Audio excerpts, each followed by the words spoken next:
Welcome to Cash Course History. My name is Jake Douth, and today we are going to talk about China, Japan, Hawaii, and Philippines, and their relationship to the U.S. post-Civil War and pre-World War I.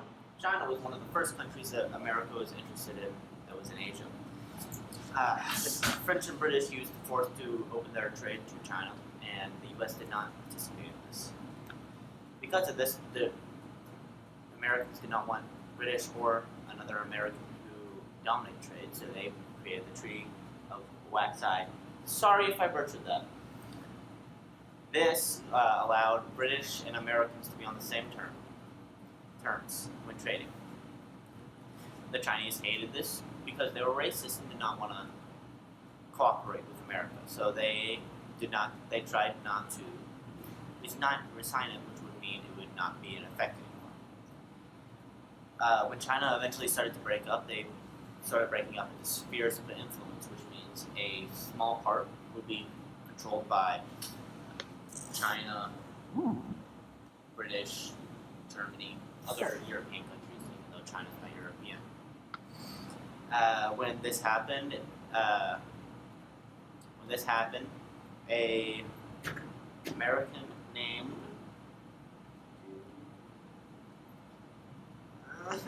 John Hay wrote a thing called the open door policy because America did not gain this open door sphere of influence, and this allowed no one to have spheres of influence, and he made everyone on equal playing terms.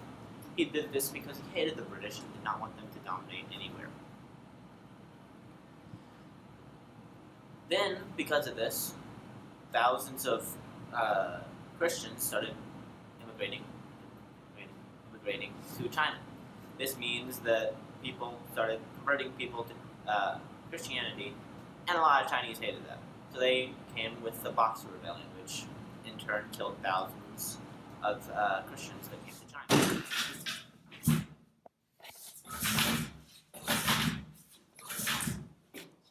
Second country on America's to-do list, Japan. Japan was a country important to America because, one, more trade, two, securing trade routes from America to China. Dutch already had trade in Japan, and America wanted it. So the U.S. sent a ship with Commodore Perry, and he wanted to bring back sailors. But he also had a note from President Fillmore, which said that Japanese had to start trading with the U.S.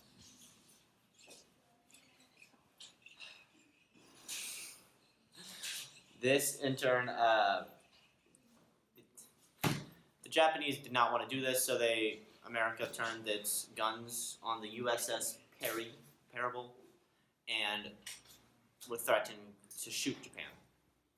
Japan reluctantly opened its gate, and very sadly to what it wanted, it became part of trading with America. Soon there was the Route-Tahrir Agreement, which was headed by Ambassador Tahir, which I don't know if I'm saying that right at all. This allowed Hawaii to be its own country, limited how many Japanese immigrants could come to California, gave recognition to Japan's power to annex Korea, and gave more recognition to Japan's involvement in East China, Asia. I mean, that's the same thing. Then the Russo-Japanese War happened, which was a civil war between the new thinkers and the old thinkers of Japan. Soon afterwards, there was the Great White Fleet, which America had sent all around the world to show its dominant power. This this made Japanese terrified of America, so they started building their own warships. This also scared America, so they had the Washington Naval Treaties in Washington. Surprise. But this made Japanese and Americans have peace in the Pacific Ocean. You didn't mention it.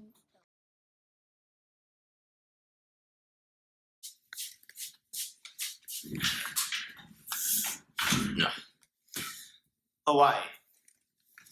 Upside down. You missed.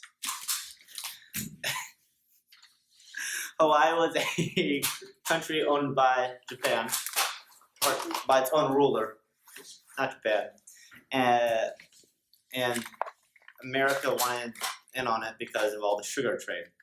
Oh yeah. Sugar sold for a lot, and in the 1890, there was a tariff passed on how much it would cost to ship things to America. This imports added 50% to what you usually would, which meant sugar imports from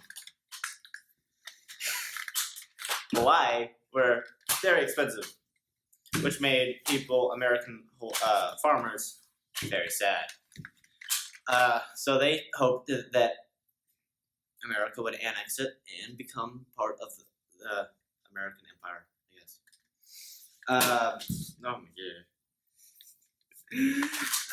The throne was crossed down to Queen Lalaukaulana.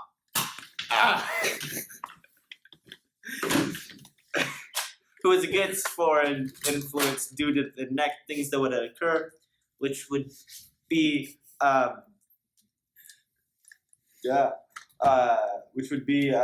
Hawaiians. Yeah, basically Hawaiians overthrew the queen, and then that's why I don't stop. They overthrew the queen and looked for America for protection after the Spanish-American War. They got it because of America needed a naval base, so they built Pearl Harbor, and then Japan ruined it. The U.S. Motivation for imperialism. The Philippines could be, oh my God, into several categories. The new trade and market opportunities, which America loved by every other reason, is money. The belief that Americans were more superior than every others because racism is great. Or to convert people into Christianity because no one else can be anything else because Christianity. When we meant you can be your free religion, we meant you can be Christian. Although not everyone supported imperialism, because, imperialism. The U.S. obtained the Philippines as a result of the Spanish-American War. And the war, it was signed giving Puerto Rico, Guam, and the Philippines to the U.S. and a certain amount of money. Unfortunately, the U.S. did not believe the Philippines were civil enough to rule themselves because America's better than you. So the U.S. kept them under control, as the U.S. does. Although there were positive effects such as more schools, hospitals, and railroads, and other crap, there were negative effects, including the Filipino War, an American war that broke out, because, war is great. This war left the Philippines with millions of casualties and a damaged economy. Even though the U.S. won the war, they granted Filipinos defendants on July 4th, 1946. We out here!